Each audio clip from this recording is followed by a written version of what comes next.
తాకట్టులో ఉన్న బంగారాన్ని విడిపించి ఆ రోజు ఆన్లైన్ రేట్‌కు మేము కొనుగోలు చేస్తాం. అక్షయ గోల్డ్ హబ్. శ్రీమాత్రే నమః. శ్రీ గురుభ్యో నమః.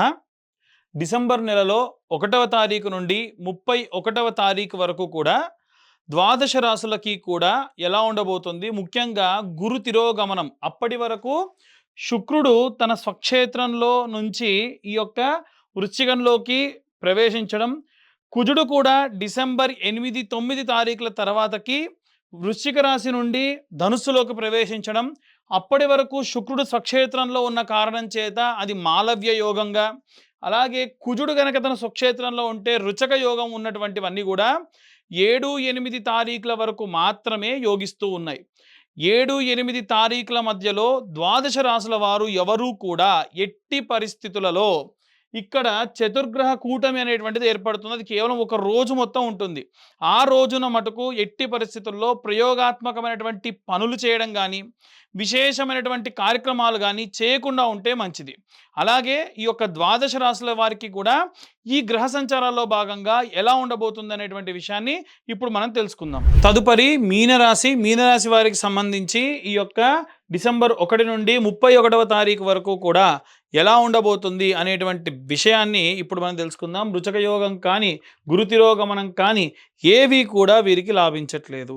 సీరియస్లీ చెప్పాలనంటే లగ్నంలో శని చండాల యోగంలో ఉన్నాడు. ఒక్క శని వరకు మాత్రమే ఆయనకు 1, 2, 4, 5, 7, 8, 9 స్థానాలు ఏవో అనుకూలంగా ఉంటాయని మనం ముందు చెప్పుకున్నాం కదా. అందులో భాగంగా కేవలం ఈ మీనరాశికి సంబంధించి శని 1వ స్థానంలో వరకు మాత్రమే బాగున్నాడు. శని చండాల యోగం ఉన్నా తప్ప 12వ స్థానంలో ఉన్న రాహు ఏం చేస్తాడనంటే మీకు విపరీతమైనటువంటి ఏవైనా సరే అలవాట్లు ఉంటే ఆ అలవాట్లకు వశులైపోవడం. అలవాటు అంటే సిగరెట్ మందు అవ్వాలని ఏం లేదండి.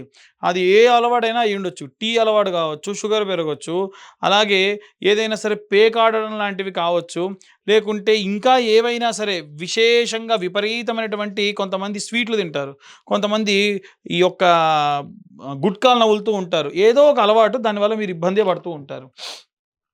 అలాగే ఈ యొక్క దశమ స్థానంలో కుజగ్రహ సంచారము, దశమంలోకి కుజుడు ప్రవేశించినప్పుడు ఒక్క కుజుడు వరకు మాత్రము ఏదైనా మీరు అమ్మాలనుకున్నా, ఏదైనా కొనాలనుకున్నా, ఏదైనా మీకు ఉన్నటువంటి ఈతి బాధలు ఏమైనా సరే భూ సంబంధిత భవన సంబంధిత విషయాల్లో చేయాలనుకుంటే ఒక్క కుజుడు ఇక్కడికి వచ్చిన కొన్ని రోజులు మాత్రమే యోగిస్తాడు.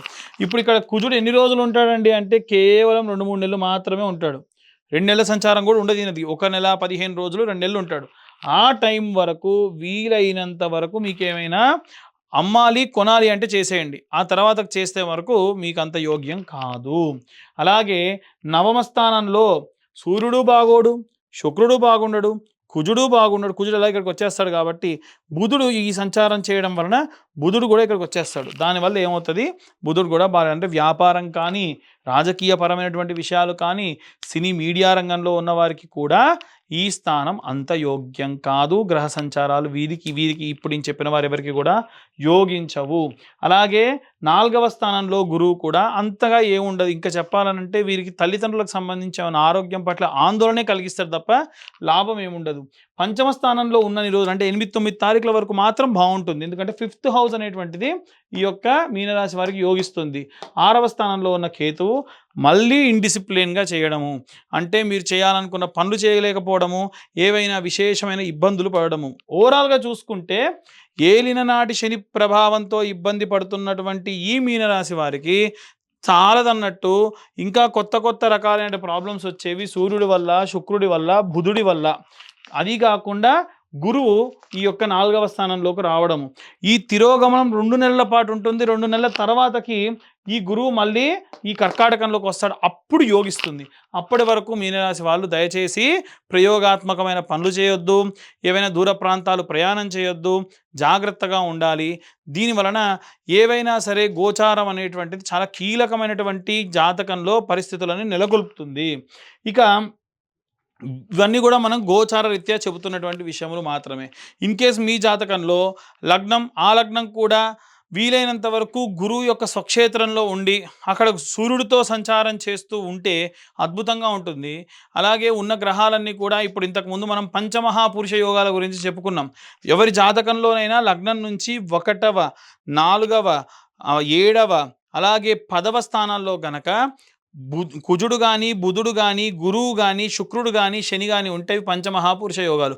దాంట్లోనే భద్రయోగం ఉంటుంది, అలాగే మాలవ్య యోగం ఉంటుంది, రుచక యోగం ఉంటుంది, అలాగే హంస యోగం ఉంటుంది, అలాగే శశమహాయోగం అనేటువంటివి ఉంటాయి. కాబట్టి ఇన్ని యోగాలు ఉంటాయి.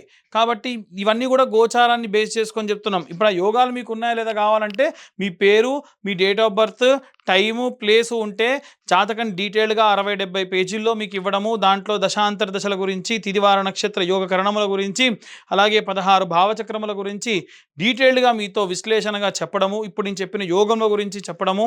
ఇక వివాహిక, వైవాహిక జీవితంతో పాటుగా వృత్తి, వ్యాపార సంబంధిత విషయముల గురించి కూడా డీటెయిల్డ్గా అందులో నిక్షిప్తం చేసి మీకు అందించడం జరుగుతుంది. మీకు ఇవ్వడానికి నాకు మీరు మెసేజ్ పెట్టిన తర్వాతకి 1 డే పడుతుంది. దానికి కాను నాకు 2511 రూపాయలు నేను ఛార్జ్ చేయడం జరుగుతుంది. ఆసక్తి కలవారు కింద ఉన్న నెంబర్కి కాంటాక్ట్ చేయొచ్చు. ఇక అందరూ కూడా ఏ రెమెడీస్ తీసుకోవాలి, ఏ మంత్రం చదవాలనే విషయాన్ని ఇప్పుడు మనం తెలుసుకుందాం. ఇప్పటి వరకు మనం ఈ రాశి వారికి సంబంధించి డిసెంబర్ నెలలో ఉన్న గ్రహచారాల్ని బట్టి, తిది వార నక్షత్ర యోగ కరణాలని బట్టి మనం జాతకాన్ని విడివిడిగా చెప్పడం జరుగుతుందని చెప్పుకున్నాము. కానీ ఇప్పుడున్నటువంటి పరిస్థితుల్లో వీరు ఏ మంత్రం చదవాలి ఈ డిసెంబర్ నెలలో అనేటువంటిది ఇప్పుడు మనం తెలుసుకుందాం. ముఖ్యంగా అండి, ఈ వీడియో చూస్తున్న వాళ్ళు దయచేసి వీడియో అలా చూస్తున్నారు తప్ప మేము చెప్పేటువంటి మ్యాటర్ ఇన్ఫర్మేటివ్గా ఉంటే దయచేసి లైక్ చేయండి. వీలైతే ఇన్ఫర్మేటివ్గా ఉండి ఇంకొంతమందికి షేర్ చేయండి. కాస్త దానివల్ల మాకు ఎంకరేజ్ చేసిన వాళ్ళు అవుతారు. అయితే ఇప్పుడు నేను చెప్పే రెమెడీ అందరూ కూడా పాటించండి. మంత్రం ఏం చదవాలి అనేటువంటిది నేను ఆఖరిలో చెప్తాను. ఇప్పుడు ఆ రెమెడీస్ ఏంటంటే, మీ దగ్గరలో ఉన్న నవగ్రహ దేవాలయానికి వెళ్ళిపోండి. నిత్యము కూడా ఒక ధాన్యం, ఒక పిరికెడు ధాన్యం తీసుకొని వెళ్ళాలి. అది ఏ ధాన్యం తీసుకెళ్ళాలి అనేటువంటిది ఇప్పుడు తెలుసుకుందాం. ఆదివారం నాడు ప్రారంభించాలనుకోండి, పిరికెడు గోధుమలు అంతే, ఒక ఆకు డొప్పలో వేసేసి, చిన్న మట్టి ప్రమిదలు మీకు బయట నెయ్యి వేసి అమ్ముతున్నారు ఆల్రెడీ, అది తీసుకొని వెళ్ళి ఆ ధాన్యంపై పెట్టి వెలిగించండి. తర్వాతకి 21 ప్రదక్షిణాలు చేయండి. ఎన్ని ప్రదక్షిణాలు? 21 ప్రదక్షిణాలు చేసి మళ్ళీ 6 ప్రదక్షిణాలు అపసవ్య దిశలో, అంటే clock wise 21, anti clock wise 6. ఇది నేను మళ్ళీ ప్రతి రోజుకి చెప్పను. మీరు నవగ్రహాల గుళ్ళో ఎప్పుడు ప్రదక్షిణ చేసినా 21 ప్రదక్షిణాలు చేయాలంటే 7 గ్రహాలకి 7 మూళ్ళ 21, రాహుకేతువులకు యాంటీ క్లాక్ వైజ్ డైరెక్షన్లో 2 మూళ్ళ 6 ప్రదక్షిణాలు, మొత్తం 27. అందుకే 27 నక్షత్రాలు మనకు ఉంటాయి నవగ్రహాల్ని బేస్ చేసుకొని. అయితే ఇలా చేయడం వలన నక్షత్ర నవగ్రహ దోషములుంటే పోతాయి. అది కూడా సూర్య సంబంధితమైనటువంటి దోషములుంటే ఆదివారం నాడు చేయడం వల్ల. అయితే ప్రదక్షిణాలు చేసేటప్పుడు ఆదిత్యాయ చ సోమాయ మంగళాయ బుధాయ చ గురు శుక్ర శనిభ్యశ్చ రాహవే కేతవే నమః అనేటువంటి మంత్రం చెబుతూ ఎన్నిసార్లు వేతే అన్నిసార్లు. దయచేసి మీరు ఆ దేవాలయానికి వెళ్ళేటప్పుడు ఏం తీసుకెళ్ళినా అక్కడితో పూర్తవ్వాలి. నేను నూనె బాటిల్ తీసుకెళ్తా, నేను నూనె పోసి వెలిగిస్తా, ఆ నూనె మళ్ళీ ఇంటికి తీసుకెళ్తా, కుదరదు. పసుపు తీసుకెళ్తా, కుంకుమ తీసుకెళ్తా, కేజీ పొట్లను తీసుకెళ్ళి కొద్దిగా వాడి వెనక్కి తీసుకొస్తా, కుదరదు. మీరు ఏ క్వాంటిటీ తీసుకెళ్తారో అక్కడితో క్లోజ్ చేయండి. అంటే తక్కువ తీసుకెళ్ళండి, అక్కడితో క్లోజ్ చేయండి. సోమవారం నాటి విషయానికి వస్తే, పిరికెడు బియ్యము లేదా ఒడ్లు ఒక ఆకుడొప్పలో వేసి చంద్ర భగవానుడి దగ్గర పెట్టండి. మొదటి రోజు సూర్యుడి దగ్గర పెట్టండి, రెండవ రోజు చంద్ర భగవానుడి దగ్గర పెట్టి దానిపైన ధాన్యం పైనే ఒక దీపం, ప్రతిరోజు కొత్త దీపం వెలిగించాల్సిందే. మట్టి దీపం ₹2, ఇంత చిన్న దీపాలు ₹2 ఉంటాయి. దాంట్లో ఇంతంత నెయ్యి వేయండి, ఒత్తి పెట్టండి. అవి కూడా రెడీమేడ్గా అమ్ముతున్నారు, అవే తెచ్చుకొని పెట్టుకున్నా సరిపోతుంది. అలాగే ఈ ప్రదక్షిణాలు కామన్, ప్రతిరోజు కూడా చేసేటువంటివి. అలాగే మంగళవారం నాడు కుజుడికి, అలాగే రాహుకి, కేతువుకి కూడా చేయొచ్చు. అయితే కుజగ్రహానికి చేసేటప్పుడు పిరికెడు కందులు తీసుకొని ఒక ఆకు డొప్పలో వేసి, ఒక పిరికెడు కందులు తీసుకొని ఆకు డొప్పలో వేసి చిన్న దీపం ఆ కందుల పైన వెలిగించేసేయండి. తరువాతకి ఆ ప్రదక్షిణాలు చేయడం కామన్, చదివేటువంటి మంత్రం కూడా కామన్. తర్వాతకి బుధగ్రహానికి సంబంధించి పిరికెడు పెసర్లు వేసి దీపం పెట్టేసి బుధవారం నాడు ప్రదక్షిణాలు కామన్, మంత్రం కామన్. గురువారం నాటి విషయానికి వస్తే శనగపప్పు లేదా శనగలు పిరికెడు వేసి ఆకుడొప్పలో దానిపైన కొత్త దీపం, ప్రతిరోజు కూడా కొత్త దీపం వెలిగించాలి. చిన్న మట్టి ప్రమిద సరిపోతుంది. ప్రదక్షిణాలు చేసేటప్పుడు మంత్రం చదవాలి. 21 ప్రదక్షిణాలు, 6 ప్రదక్షిణాలు అపసవ్య దిశలో. అలాగే శుక్రవారం నాడు పిరికెడు బొబ్బెర్లు వేసి తర్వాతకి దీపం పెట్టి తర్వాతకి మీరు ప్రదక్షిణాలు కామన్, అలాగే మంత్రం కూడా కామన్. ప్రతిరోజు కూడా ఎన్ని ప్రదక్షిణాలు చేస్తున్నాం, ఎంత మంత్రం చదువుతున్నాం లెక్క అవసరం లేదు. ప్రదక్షిణాలకు మాత్రమే లెక్క. 21 సవ్యం, 6 ప్రదక్షిణాలు అపసవ్యం. అంటే clock wise, anti clock wise. Clock wise 21, anti clock wise 6. శని గ్రహానికి సంబంధించి చేసిన రోజు కొంచెం ప్రత్యేకంగా చేయండి. చేసేటప్పుడు పిరికెడు నువ్వులు ఆకుడొప్పలో వేసి దానిపైన ఒక దీపం పెట్టేసుకొని, వీలైతే దీపం నువ్వుల నూనెతో వెలిగించి, వీలైతే ఒత్తి కూడా నల్ల ఒత్తి వేసి ప్రదక్షిణలు చేయడం ప్రారంభించండి. ఈ నవగ్రహ మంత్రాలతో పాటు నీలాంజన సమాభాసం రవిపుత్రం యమాగ్రజం ఛాయా మార్తాండ సంభూతం తం నమామి శనేశ్వరం అనేటువంటి మంత్రాన్ని చదవండి. ఇక మిగిలింది రాహుకేతువులు మంగళవారం నాడు చేయాలి కాబట్టి పిరికెడు నల్ల మినుములు ఒక ఆకుడొప్పలో వేసి దీపం వెలిగించి ఈ యొక్క ప్రదక్షిణాలు 21 కామన్గా మీరు ప్రతిరోజు చేసేవి, యాంటీ క్లాక్ వైజ్ డైరెక్షన్లో చేసేటువంటివి 6 ప్రదక్షిణాలు. అలాగే కేతుగ్రహానికి కూడా ఆకుడొప్పలో నల్లటి రంగులో ఉండేటువంటి ఈ యొక్క ఉలవలు వేసి దానిపైన దీపం పెట్టి ప్రదక్షిణాలు common 21, anti clock wise 6. In case రోజు మీరు ఏమైనా పండ్లు తీసుకెళ్తారా, ఒక 2 పండ్లు తీసుకెళ్ళండి, అంతకు మించి వద్దు. ఏ గ్రహానికి మీరు తీసుకెళ్తే ఆ గ్రహానికి తీసుకెళ్ళండి. లేదు ప్రతి గ్రహానికి కూడా బెల్లం ముద్దలు పెడతా అంటే చిన్న సైజులో బెల్లం ముద్దలు ప్రతి ఒక్క గ్రహానికి పెట్టండి. పూలు కావాలంటే ఏ రోజు ఏ గ్రహానికి పూజ చేస్తే ఆ గ్రహానికి మీరు పూలు పెట్టండి. అలా విశేషంగా ఈ యొక్క నెల రోజులు కూడా చేయండి. ఎందుకు అంటే గ్రహ సంచారాలు విపరీతంగా మారుతున్నాయి. సంవత్సరం ఆఖరికి వచ్చేసింది.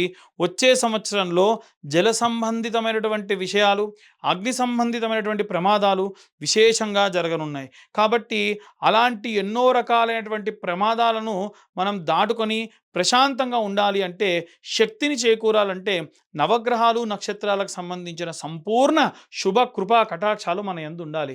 ఇవన్నీ కూడా చెప్పేటువంటి రెమెడీస్ గోచార రీత్యా చెబుతున్నటువంటి విషయములు.